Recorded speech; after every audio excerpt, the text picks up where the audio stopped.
नमस्कार, आप देख रहे हैं गुड न्यूज टुडे। शाम के 7 बज चुके हैं। 7 सवाल लेकर हम हाजिर हैं। मैं हूं आपके साथ अनंत भट्ट। शरद पवार सियासत का एक कद्दावर चेहरा, एक ऐसा नेता जिसने अपने दिमाग से बड़े बड़े सियासी चक्रव्यूहों को तोड़ दिया।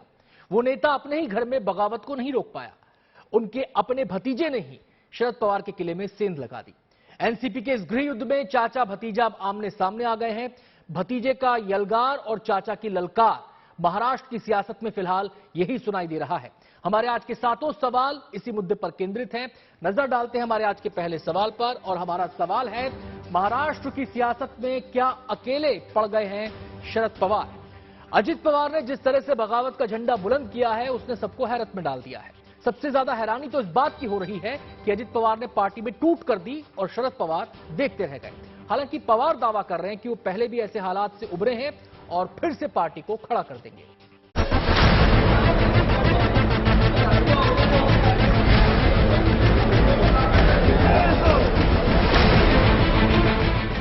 महाराष्ट्र की सियासत में रसूख रखने वाले शरद पवार को रविवार को ऐसा झटका लगा जिसकी उन्होंने शायद कल्पना भी नहीं की थी।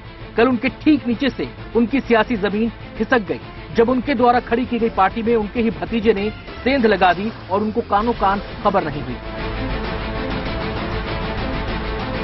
महाराष्ट्र में लंबे समय से सक्रिय शरद पवार की पार्टी में बगावत में बागी की भूमिका निभाई उन्हीं के भतीजे अजित पवार ने, जिन्हें कुछ महीने तक पवार का सियासी उत्तराधिकारी माना जाता था। लेकिन जिस दिन से पार्टी की कमान शरद पवार ने अपनी बेटी सुप्रिया सुले को सौंप दी थी, उसी दिन से पार्टी में बगावत की चिंगारी सुलगने लगी। कल जब अजित पवार ने शरद पवार को छोड़ बीजेपी के साथ जाने का फैसला किया तो ऐसा करने वाले वो अकेले नहीं थे, बल्कि एनसीपी के लगभग सभी बड़े नेताओं ने एक साथ एक झटके में शरद पवार को किनारे लगाकर शिंदे फडणवीस की सरकार का हाथ थाम लिया। फिर चाहे प्रफुल्ल पटेल हो, दिलीप वलसे पाटिल हो या फिर छगन भुजबल, सभी ने शरद पवार के नेतृत्व को नकार दिया। लेकिन महाराष्ट्र की सियासत में शिखर तक अपना मुकाम बनाने वाले शरद पवार हार मानने वालों में से नहीं है।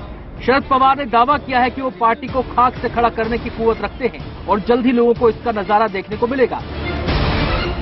वर्ष 6 महिन्यामध्ये पुन्हा एकदा लोकांच्या समोर जायची संधी येईल आणि त्यावेळेला ही राज्याची लोकशाहीच्या मार्गाने शांततेवर विश्वास असलेल्या या शक्तीने धक्का देणाऱ्या ज्या प्रवृत्ती आहेत त्या पूर्ण फळानं बाजूला करू आणि पुन्हा एकदा महाराष्ट्र प्रगतीच्या आणि सामान्य माणसाच्या हितासाठी कष्ट करणाऱ्यांचे राज्य ही अवस्था आपण निर्माण करू। आज सुबह पवार पुणे से सतारा पहुंचे और समर्थकों की नारेबाजी के बीच ऐलान किया कि वो पार्टी तोड़ने वालों को 6 महीने के अंदर सबक सिखाएंगे। एक वेळ उभाची राहील, पण तो महाराष्ट्राची सामूहिक शक्ती ही मजबूत केल्याचं राहणार नाही आणि ही शक्ती मजबूत करून जी उलथापालट करणारी शक्ती आहे वर्ग त्यांना त्यांची योग्य जागा दाखवायला राहणार नाही। याला फार अवकाश नहीं। शरद पवार जानते हैं कि अजीत की बगावत उनके सियासी जीवन की सबसे कठिन परीक्षा है, लेकिन उन्होंने दावा किया है कि इन परिस्थितियों से वो 2-4 हो चुके हैं और इससे पहले भी एक बार वो बगावत के बाद वापसी कर चुके हैं। 1981 में मेरी पार्टी की स्ट्रेंथ 69 थी। मैं कुछ काम के लिए विदेश गया 1 महीने के लिए और वापस आने के बाद 5 छोड़कर बाकी सब लोग पार्टी छोड़कर गए थे। तो जो नेता 59 का नेता था वो 5 का नेता हो गया। इतनी मेरी हालत हुई थी, मगर मुझे कोई चिंता नहीं थी। मैंने पूरा महाराष्ट्र घुमा कर लोगों को मिलकर एक अलग माहौल पैदा किया। लेकिन पवार इस बात को भली भांति समझ रहे हैं कि इस बार की बगावत पिछली बार जैसी नहीं है। इस बार बगावत की स्क्रिप्ट खुद उन्हीं के भतीजे ने लिखी है, जिनको वो सालों से सियासत की ABCD सिखाते आए हैं। शायद यही वजह है कि इस बार पवार जानते हैं कि ये बगावत मामूली नहीं बल्कि अस्तित्व बचाने की लड़ाई है। ये डिसीजन लिया है पार्टी के नाते हमने ये डिसीजन लिया है और ये होते हुए पूरे विधायक हमारे साथ है, मेंबर ऑफ पार्लियामेंट हमारे साथ है बाकी के पार्टी के वर्कर हमारे साथ है। इसीलिए आज मैंने डिप्टी चीफ मिनिस्टरशिप का ओथ ली। अब पवार खानदान की कलह में क्या मोड़ आता है, ये देखने वाली बात होगी। लेकिन फिलहाल मोर्चाबंदी दोनों ओर से हो रही है। शरद पवार गुट के लोगों का दावा है कि अजित के गुट के केवल 8-9 विधायक ही बागी हुए हैं और बहुमत शरद पवार के साथ है। कल जो शपथ ले रहे थे, शपथ विधि में मौजूद थे, उसमें से काफी लोग एमएलए पवार साहब को मिलने को भी गए हैं। इसीलिए हम किसी को हमारे साथ कितने लोग हैं ये हम समझते हैं 53-9 ये हमारे साथ है। अब पार्टी पर कब्जे की कवायद के बाद दोनों पक्षों की ओर से चिट्ठियां लिखी जा रही हैं और स्पीकर के सामने दावे किए जा रहे हैं। इसके सदस्य के खिलाफ जो अपात्रता की याचिका दाखिल हुई है वो मुझे प्राप्त हुई है। उस याचिका का में क्या बताया गया है, उस याचिका में क्या कहा गया है, उसको पूरी तरीके से पढ़ने के बाद इसके ऊपर मैं निर्णय लूंगा। अस्तित्व की लड़ाई में शरद पवार अभी भले ही अकेले दिखाई दे रहे हों, लेकिन राख से पहाड़ बनाने का हुनर शरद पवार बखूबी जानते हैं। Bureau report, good news today. ये कोई पहला मौका नहीं है जब अजित पवार ने चाचा शरद पवार को झटका दिया है। महाराष्ट्र विधानसभा चुनाव के बाद भी अजित पवार बीजेपी के हमजोली बने थे, लेकिन तब पवार अपना पावर दिखाने में कामयाब रहे और रोटी पलट दी। लेकिन इस बार भतीजे ने रोटी पलटी है और हालात पहले से जुदा हैं। अब लड़ाई पार्टी पर अधिकार की शुरू हो चुकी है। हमारा दूसरा सवाल ये रहा आपके सामने। हमारा सवाल है, क्या शरद पवार से छिन जाएगी एनसीपी? दोनों तरफ से दावे हो रहे हैं, बैठकों के दौर चल रहे हैं। इस बारे में विस्तार से बता रहे हैं हमारे संवाददाता पंकज खेलकर। दावा जो अजित पवार कर रहे हैं उसके लिए उनका जो गुट है वो क्या कदम उठा रहा है, किस प्रकार के दावपेच खेल रहा है, लीगल एक्शन क्या लेने वाला है, इस पर भी सबकी नजरें टिकी हुई है। और इसीलिए जब से अजित पवार ने ये जो कदम उठाए हैं और भाजपा के साथ सत्ता में हाथ से हाथ मिला लिया है, क्या करेंगे वो, उनके घर पर मीटिंग का दौर लगातार जारी है। वहीं दूसरी ओर उनके जो समर्थक है, जो उनके साथ वहां पर शपथ विधि में दिखाई दिए, उनका कहना है कि राष्ट्रवादी कांग्रेस के असली मुखिया अजित पवार ही है। रविवार को महाराष्ट्र की राजनीति में यह भूचाल आया कि अजित पवार अपने समर्थकों के साथ बीजेपी के संग हो लिए, मंत्री पद की शपथ भी ले ली। सब कुछ बहुत तेजी से भले ही हुआ, लेकिन सब कुछ अचानक नहीं हुआ। बगावत की स्क्रिप्ट पहले ही लिखी जा चुकी थी। नजर हमारे आज के तीसरे सवाल पर। हमारा सवाल है, क्या है महाराष्ट्र के महाबगावत की इनसाइड स्टोरी?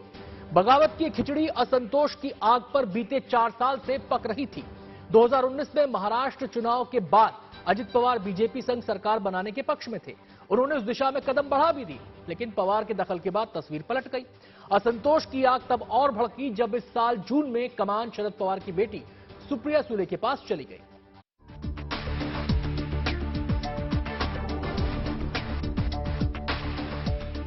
महाराष्ट्र में रविवार को सियासी जगत में बगावत की ऐसी आंधी उठी जिसमें शरद पवार के नेतृत्व वाली एनसीपी की कश्ती डगमगाने लगी। जिस पार्टी पर सीनियर पवार का एक छत्र राज माना जाता था, उसी पार्टी को जूनियर पवार ने 2 टुकड़ों में बांट दिया। लेकिन एनसीपी को बांटने की पूरी कवायद रातों रात नहीं हुई थी। इसकी पटकथा महीनों से तैयार की जा रही थी। पिछले कुछ सालों से ऐसी कई चीजें हुई जिसने भतीजे अजित पवार का चाचा शरद पवार के प्रति मन खट्टा कर दिया था। अजित पवार के मन में शरद पवार के प्रति कड़वाहट 2019 से ही महसूस की जा रही थी। वो 23 नवंबर 2019 की तारीख थी जब अजित पवार की सुबह सुबह शपथ लेती तस्वीर आई थी। जब उद्धव ठाकरे ने बीजेपी के साथ अपना गठबंधन तोड़कर सरकार बनाने से इनकार कर दिया था, तब बीजेपी का साथ देने के लिए अजित पवार सामने आए थे और उन्होंने बीजेपी के साथ मिलकर सरकार बनाने का फैसला लिया। बीजेपी की तरफ से दावा किया गया कि इस फैसले को शरद पवार का समर्थन था, लेकिन बाद में पवार पलट गए और अजीत के सरकार में शामिल होने के फैसले को बगावत माना गया। इस स्थिति को देखते हुए अजीत वापस शरद पवार के खेमे में वापस लौटने के लिए मजबूर हुए, लेकिन इससे उनकी काफी फजीहत हुई। अजीत और शरद पवार के बीच शीत युद्ध का दूसरा चैप्टर शुरू हुआ पिछले साल सितंबर महीने से। 2022 के सितंबर में दिल्ली में एनसीपी की राष्ट्रीय कार्यकारिणी की बैठक हुई, जिसमें शरद पवार अध्यक्ष चुने गए, लेकिन भतीजे अजीत को ये फैसला नहीं भाया। वो बैठक से उठकर चले गए। इस साल 21 अप्रैल को मुंबई में एनसीपी की एक बड़ी बैठक में अजित पवार शामिल नहीं हुए। इसे भी उनकी नाराजगी मानी गई। हालांकि उन्होंने इस पर सफाई दी। अप्रैल महीने में ही अजित पवार ने एक मराठी अखबार को दिए एक इंटरव्यू में पीएम मोदी की तारीफ की। साफ लगा कि उनके और उनके चाचा के बीच रिश्ते ठीक नहीं हैं। 10 जून 2023 को शरद पवार ने पार्टी के 25वें स्थापना दिवस पर चौंकाने वाला ऐलान किया। उन्होंने अपनी बेटी सुप्रिया सुले और प्रफुल्ल पटेल को एनसीपी का कार्यकारी अध्यक्ष नियुक्त कर दिया। ये फैसला एनसीपी की एकता के ताबूत में आखिरी कील साबित हुआ और इस घटना के 3 हफ्ते बाद ही महाराष्ट्र में खेल हो गया। 4 साल बाद एक बार फिर अजित पवार बीजेपी के पहलू में जाकर बैठ गए हैं। चाचा को बेगाना करके बीजेपी के साथ दोस्ती के गीत गा रहे हैं। मोदी साहेबांच्या नावामुळे देशामध्ये भाजप आलेलं आहे। माझा दावा आहे, मोदी साहेबांच्यामुळे देशात भाजप आलेलं आहे। मोदी साहेबांच्यामुळे देशातल्या अनेक राज्यात भाजप आलेलं आहे। ही वस्तुस्थिती आहे। वाजपेयी साहेब असताना पण त्यांना निर्विवाद बहुमत मिळालेलं नव्हतं, पण मोदी साहेबांना 14लाही मिळालं, 19लाही मिळालं। त्यांचा करिश्मा आहे। जसा एकेकाळी इंदिराजींचा करिश्मा होता, राजीवजींचा करिश्मा होता, लालबहादूर शास्त्रीजींचा करिश्मा होता, पंडित जवाहरलाल नेहरूजींचा करिश्मा होता। 2019 में जो न हो सका था, 2023 में वो पूरा हो गया। इस बार अजीत पवार ने ठोक बजाकर कदम उठाया। सारी गोटियां पहले से सेट कर ली, प्लान पूरा पुख्ता किया। शरद पवार के करीबियों को मिलाकर जोखिम की कोई गुंजाइश नहीं छोड़ी।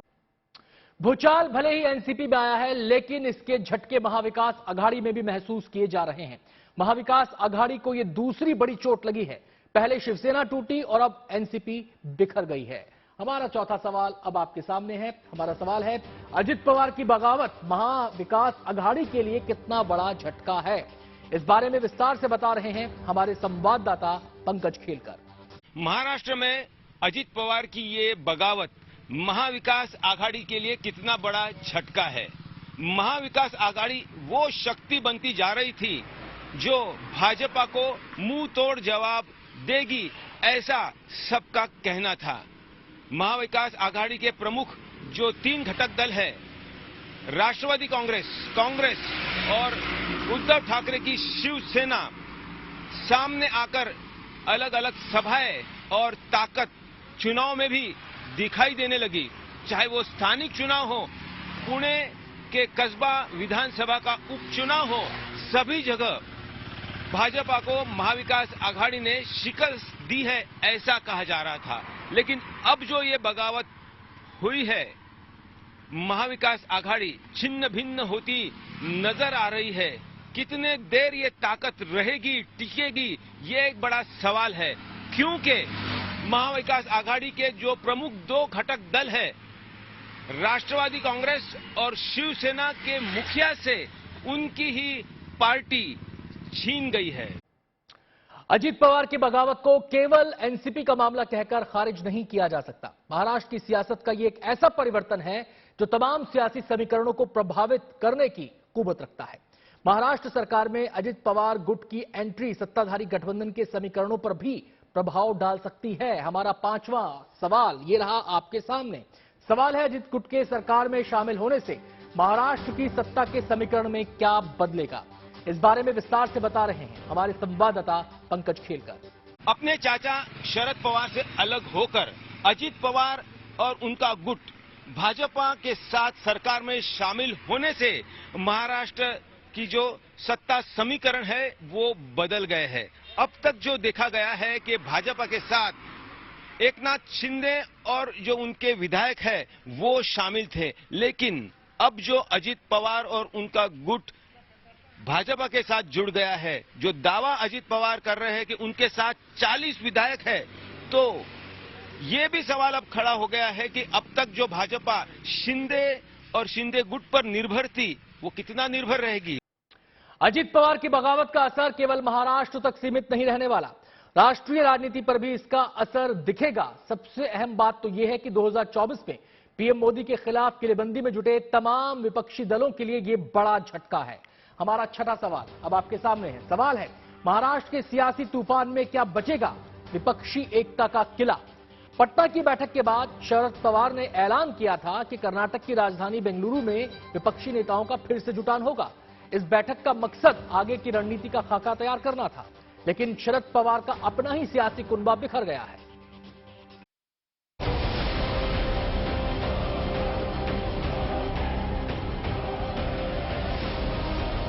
पटना में 23 जून को विपक्षी दलों के नेताओं का जमावड़ा लगा। बैठक हुई। इस बैठक में 2024 में होने वाले लोकसभा चुनाव को लेकर रणनीति पर चर्चा हुई।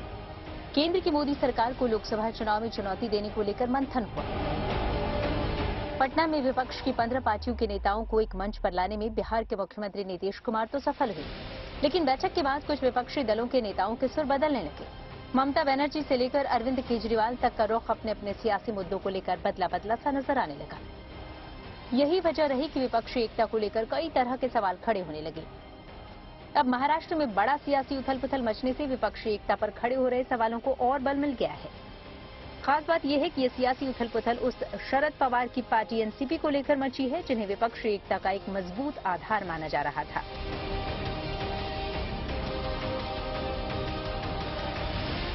अजीत पवार के साथ ही एनसीपी के कद्दावर नेताओं की बगावत तो शरद पवार के लिए सियासी मुश्किल का सबब बन ही गई है। विपक्षी एकता की मुहिम के लिए भी ये बड़ा झटका मानी जा रही है। महाराष्ट्र में एनसीपी में जारी घमासान के बीच विपक्षी दलों की दूसरी बैठक भी टल गई है। पटना के बाद 13-14 जुलाई को बेंगलुरु में विपक्षी दलों की बैठक होने वाली थी, लेकिन इस तारीख पर अभी बैठक नहीं होने जा रही है। परिस्थिति को देखते देखिए स्थगित क्या बहुत सारी चीजें अभी है, तो कई एक पॉलिटिकल आपका ये रहता है, परिस्थितियां रहती है। आरजेडी के सांसद मनोज झा के मुताबिक विपक्षी एकता की होने वाली दूसरी बैठक की नई तारीखों का ऐलान जल्द किया जाएगा। उन्होंने विपक्षी एकता को लेकर सभी चीजों के जल्द दुरुस्त होने की उम्मीद जताई है कि कई चीजें होंगी, कई बयान आएंगे अलग अलग हलकों से। हम जानते हैं कि अपोजिशन यूनिटी में इस तरह के बयान आते रहेंगे, लेकिन लार्जर गोल जो है, जिस लार्जर गोल के बारे में ममता जी बहुत स्पष्ट है, सारी पॉलिटिकल पार्टीज स्पष्ट है, वो लार्जर गोल है प्रगतिशील, एक प्रोग्रेसिव ऑल्टरनेटिव देना। और मैं समझता हूं कि आने वाले दिनों में ये जो भी थोड़े बहुत बादल दिखते हैं वो छट जाएंगे। पटना में विपक्षी दलों की हुई पहली बैठक को लेकर नेता पूरे जोश में नजर आ रहे थे। उसी बैठक में ये तय हुआ था कि दूसरी बैठक शिमला में होगी, जिसमें कॉमन मिनिमम प्रोग्राम से लेकर सीट शेयरिंग जैसे सभी जरूरी मुद्दों पर बातचीत होगी। लेकिन बाद में मीटिंग की जगह बदलकर बेंगलुरु हो गई और अब वो बैठक ही स्थगित हो गई है।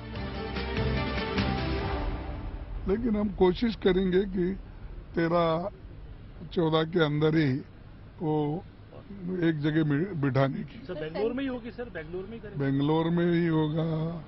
हम जो यहाँ पर करना चाहते थे इसमें शिमला में, लेकिन वहाँ पर बाढ़, बारिश, सड़कें खराब हो गए, हेलीकॉप्टर की अवेलेबिलिटी नहीं है, तो हम लोग यहीं करेंगे बेंगलोर में।